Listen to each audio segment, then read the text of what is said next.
Well, good Saturday morning to you, everybody. CP and SJ with you here with Every Day We're Covering. We're going to give you a few picks here for this, championship weekend on the conference college basketball scene.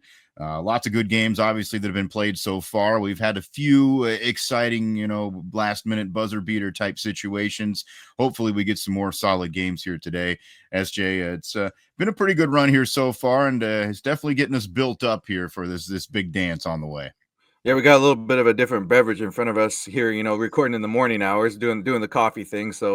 But it's still the same, all goes the same. We try and get you some winners here, and all in all, it's been some pretty, I guess you could say some, upsets if you want to categorize them as that, or even just some a little bit of drama with some injuries to key players and some performances that maybe we didn't see coming.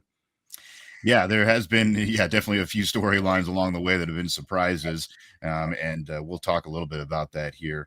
This is obviously the challenge of this week too. From a bettor's perspective, and from us trying to deliver some stuff to you. Also, we talked about doing something earlier in the week, but it's like some of these games aren't getting over until midnight. You don't know who's playing the next day, so it's kind of tough to figure it out. We figured this might be the best way to do this. Give you some picks here for this Saturday, since it is kind of a full slate. We do have some finals that are set here today, so I think that's mainly what we're going to take a look at here as well. But we'll give you some of our favorites here today, throw in a few other picks as well.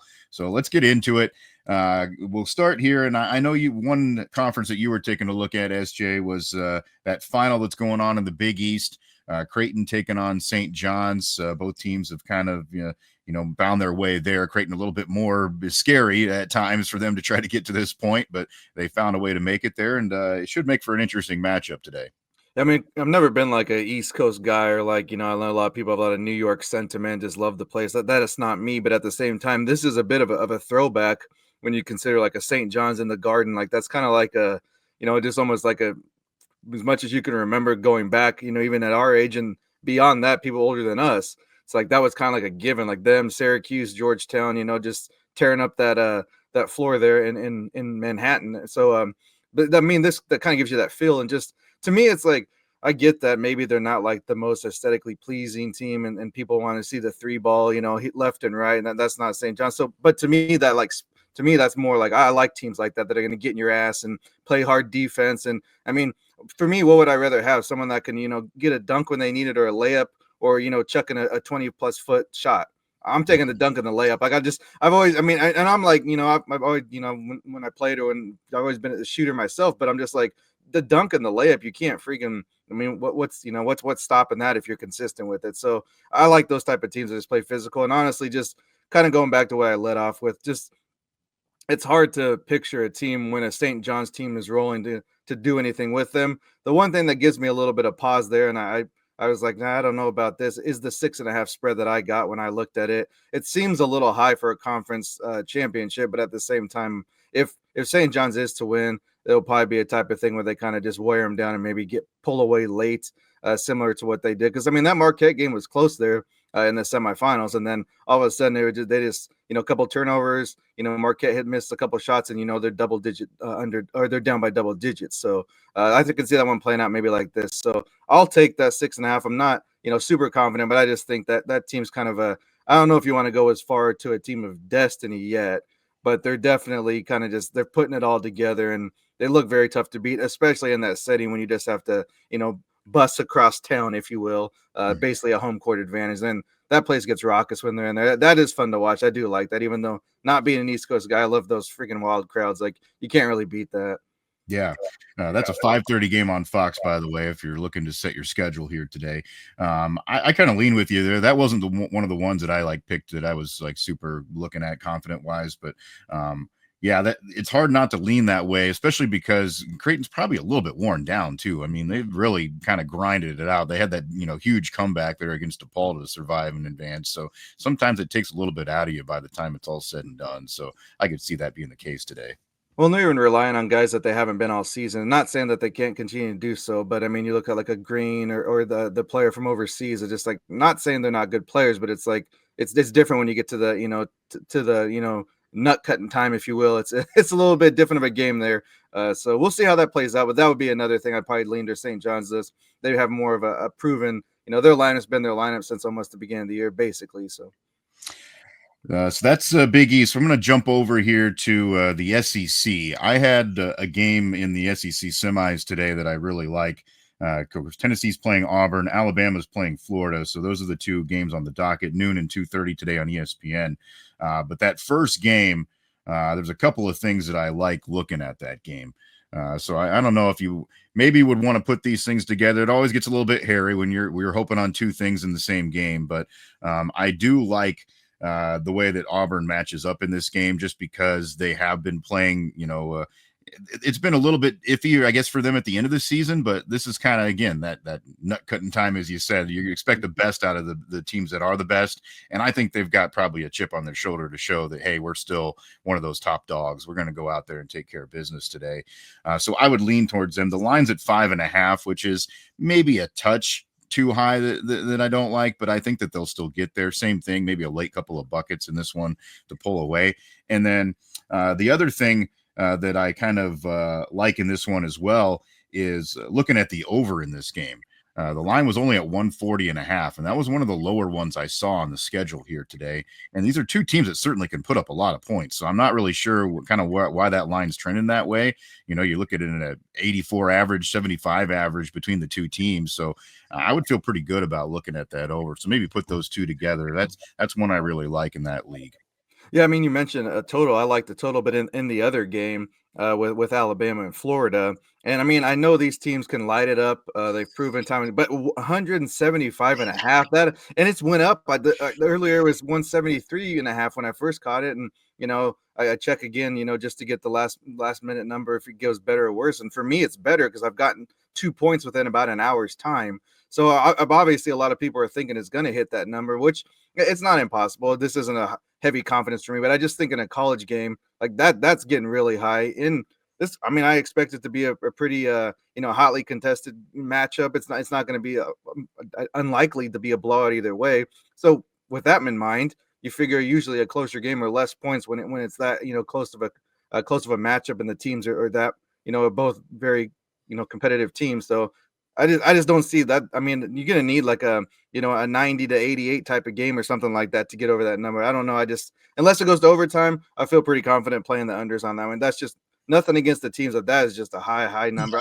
I don't think any other game is even over 150, maybe one or two in the smaller conferences, but mostly about the 145 range in between there. So that's just, to me, when you see something like that, it's worth a chance. I'm not, like I said, I'm not going to lock anything or guarantee anything, but that seems a little bit abnormal even for these high output teams. Yeah, I agree. I saw that number too, and I was kind of blown away. Like, wow, you're expecting one hell of a shootout here. Yeah, again, not that it couldn't be possible, but yeah, you would expect it to. Law of averages be much more on the favor of that one staying under. I don't know that game as far as the winner line is concerned. I would lean a little bit towards Alabama just because they've been hot here lately and they've won some of those big late games. They're getting 3.5. I do expect this to come down to kind of last possession type of game. But I would lean a little bit that way. That's not one that I was super going to be confident about, but that's where I would look if I'm going to go a winner. On the other conference, I know we were both going to take a look at here. Actually, one I was going to take a look at, I guess. This is going over to the ACC championship today. Louisville, Duke. And obviously it's been well storied, kind of what's going on there with Duke, with Cooper Flagg being out, obviously one of the big, stars of the season, recognizable name in college basketball, and rightfully so. He's had a terrific season, he's a great player. But they show that they can win without him. It got hairy there at the end of the game last night. When's the last time you saw a lane violation determine Felt like I was at one of my son's games, or a youth basketball league. I was just like, that's not something you see very often. It's like you feel terrible for the dude, but at the same time, it's like, what are you thinking? Like, honestly, Yeah. I know I heard his explanation. He just wanted to kind of, make sure he's crashing the boards. But I was like, and then when it's maybe I could see it if it was the other team, because some guys have a little bit of a hitch in their shot, or like a delayed release. But that's your teammate. You know how he shoots. Like I mean, and it would have just tied the game. So it's not like technically it didn't wasn't the only reason, but it definitely was the worst possible time to do something like that. That's just that's kind of college basketball in a nutshell sometimes. Yeah.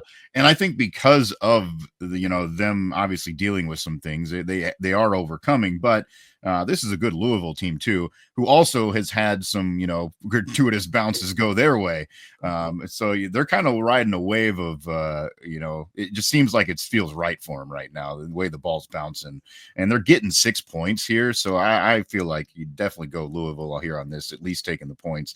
I kind of expect them to win it outright, but giving me 6, yeah, I'm going to go that direction. Yeah, I mean, I wanted to honestly, I just didn't want to go to the well too many times. I was on Louisville last night. They ended up getting the win and damn near blew a 10-point lead in a minute, the last minute of the game. So I was like, I like, their chances. I just don't want to, like I said, go to the well too many times. So that's why I stayed away from this one. If I wouldn't have made a play yesterday, I'd definitely be all over this. And I think they can definitely cover that number and have a good chance to win it outright. That's a 7:30 game tonight on ESPN. There are 2 games going on, a semifinal play in Big Ten action today. Wisconsin, Michigan State, Michigan, Maryland. Was there something you were looking at there, SJ? I like the another total in that one, the Wisconsin and Michigan State game. Wisconsin, man, they're just ripping the nets. So I really wanted to kind of, man, I was like, can they do it? And I tried to go against Michigan State yesterday with UCLA, covering that spread, and didn't end up happening. So I'm not going to do that route again. I'm going to learn from my mistakes, if you will. At least Michigan State is playing well. I'm kind of waiting. I'm the opposite of them. Everyone's like, oh, in March they're going to put it together. I'm always waiting for the other shoe to drop with them to me. So I was kind of trying to pick my spots here. Not quite yet. So I'm not willing to go that Wisconsin route. But I think it can be a defensive battle here. I know, like I just said, Wisconsin's been shooting it, but are they going to hit, whatever 15 threes or whatever they hit yesterday again? I don't see that likely, considering the opponent, let alone just, shooting like that and, day after day is it. Maybe if it was during the regular season, a couple of days off, you regroup, you rest up, but playing every night scenario, it's not the same type of thing. And in a tournament, with everything on the line, I think that adds a little more pressure. So I'm actually going to go with the unders on this one.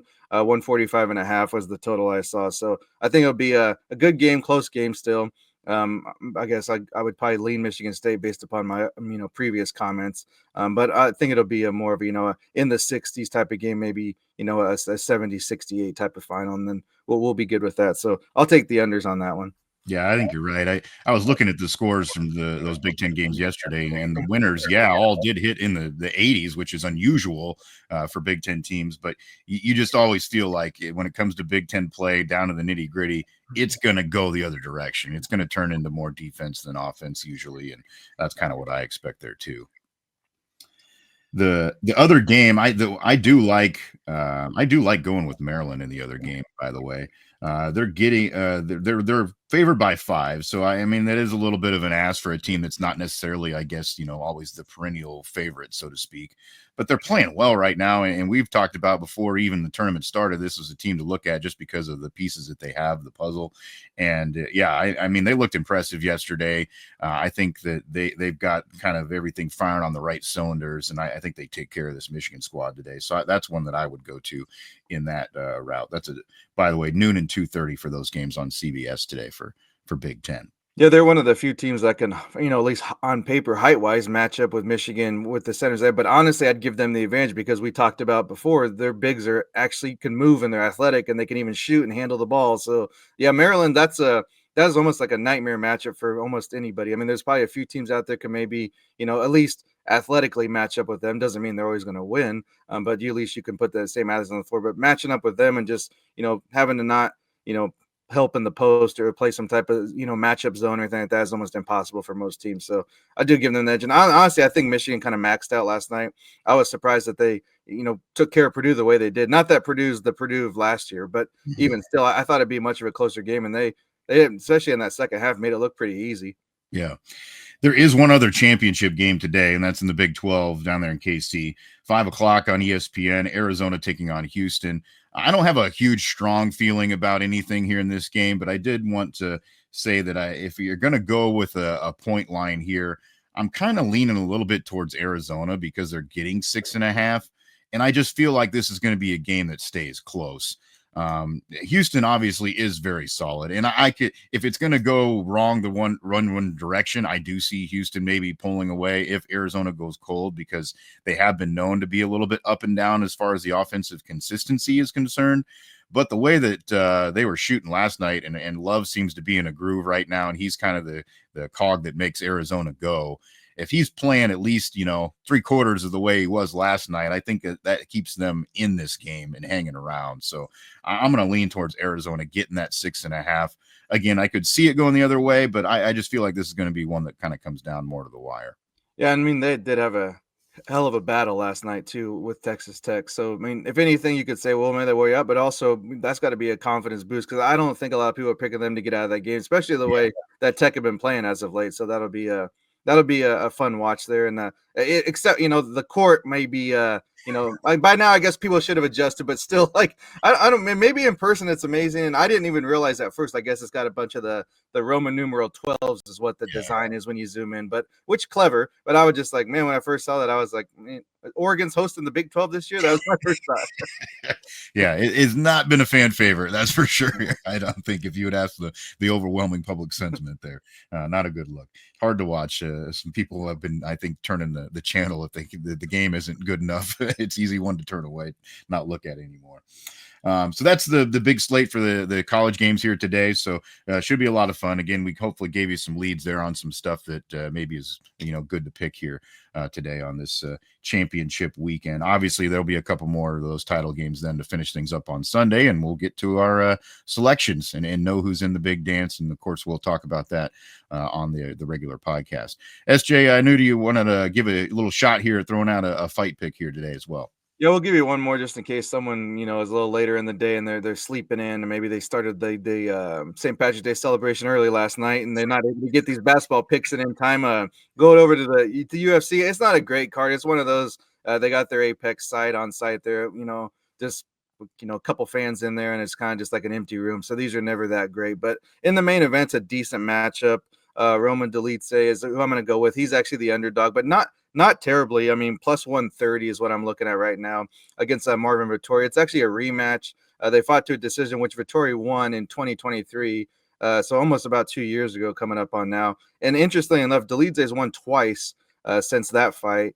And Vittori's only fought once since that fight. So, I mean, that's a hell of a layoff there. I mean, he fought once, so it's not a complete layoff. But and he lost the decision in the only time he's fought since then. So it was a close fight, obviously going to a decision. I like the trajectory of someone that's 1-2 compared to someone that's only lost one and only fought once in almost a 2-year span. So that's why I'm going to go with Delice. It's one of those underdogs where it's like you're getting a decent amount of value for someone that it's basically a 50-50 type of scenario there. So I'll go with him just to win outright. We don't have to worry about any submissions, any knockouts, nothing. Just get the win, decision, split decision, whatever.